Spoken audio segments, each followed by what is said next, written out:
Welcome. So how do I get started with latching a newborn baby? This is the moment you've looked forward to for 9 long months. Your baby has finally arrived. There is a magical moment in the first hour where your baby will be really alert and open to new experiences. This is the ideal time to get that first feed going.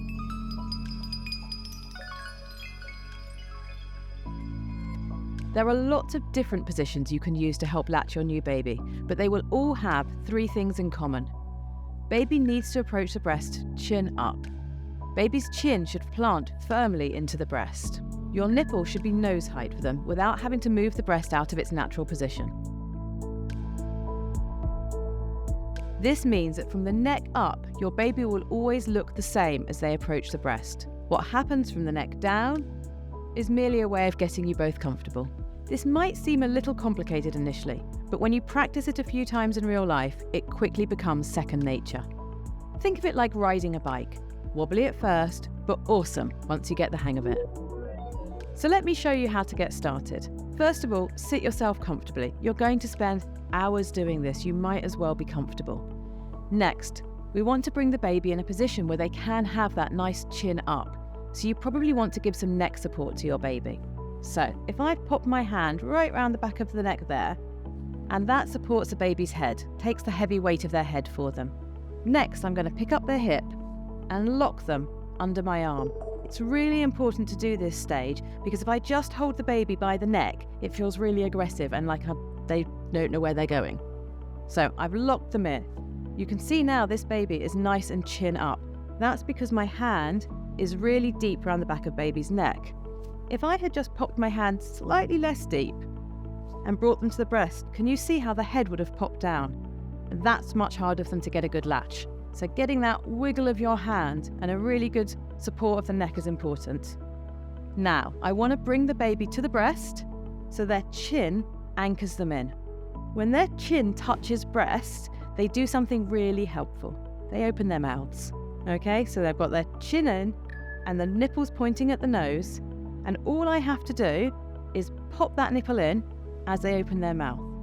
Because I haven't grabbed the breast and moved it from its natural place, I can let go with this hand quite easily, swing that arm round and sit comfortably with the baby. If I lean back a little, then I'm even more comfortable as the baby's weight falls to my torso rather than on my arm. That first position is great for most mums, but sometimes you're just tired and you want to relax back. So there's a really nice lean back position that you could also try. In this one, I'm just going to relax into the chair and I'm going to almost face plant the baby a bit too high, a bit higher than my breast is. And then as I wiggle them down, that will help them be in that lovely chin up position that we talked about. So they're still in, chin up, chin into breast, nose to nipple, pop it in, sit back and relax. This one's perfect for chilling out in bed, feet up on the sofa, or just generally you've had a tough day. The last position we're going to look at is one we tend to use when mum's had a C-section. In that scenario, any pressure on her tummy can feel a little bit uncomfortable, and so we need to bring the baby to a breast in a way that doesn't touch their tummy. So, in this one, I'm still going to support back of baby's neck, just like we did before. But this time, I'm going to bring them all the way back in the side here. You'll notice the baby's legs go back beyond my back. So a chair like this would be problematic if baby's feet hit the chair and I have to lean forwards. You need somewhere with space for the baby's body to go.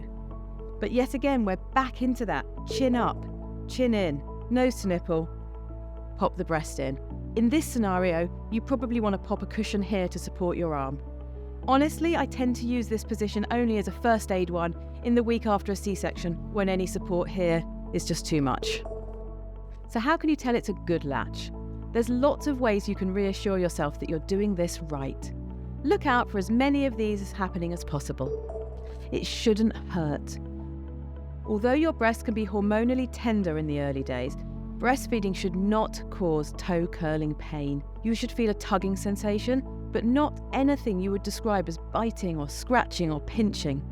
The baby should stay engaged. By this, I don't mean they have to have their eyes open, but they maintain sustained bursts of deep sucking at the breast. The deeper and slower the suck, the bigger the mouthful of milk. They should look satisfied after a feed. A well-fed baby will spontaneously unlatch from the breast and look visibly satisfied from the feed. They may even get that famous milk-drunk look in their eyes. Bear in mind, though, that breast milk is a biologically normal food for your baby, and so they find it easy and quick to digest. So don't be surprised when they want another feed in an hour or two. They poo a lot. Once your milk is in, and until your baby is about 8 weeks old, they will have frequent bowel movements. When well fed, most breastfed babies make at least 3 to 4 poos per day of the size of a £2 coin.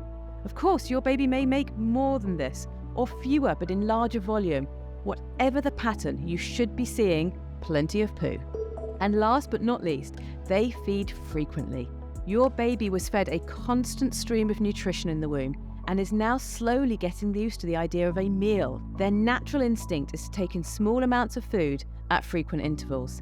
They will slowly learn to eat larger amounts in one go, but initially, nearly all breastfed babies require 8 to 16 feeds in 24 hours. So, to recap, congratulations on the arrival of your newborn baby. The first hour after birth is the ideal time to start breastfeeding. To ensure a good latch, make sure your baby's chin is up and firmly planted into the breast with your nipple at nose height. Your baby should be in a comfortable position with their tummy tucked into yours. A good latch shouldn't hurt, and your baby should maintain sustained bursts of deep sucking and look visibly satisfied after a feed. Expect frequent feeding and bowel movements in the early days. With practice, breastfeeding will become second nature to both you and your baby in no time.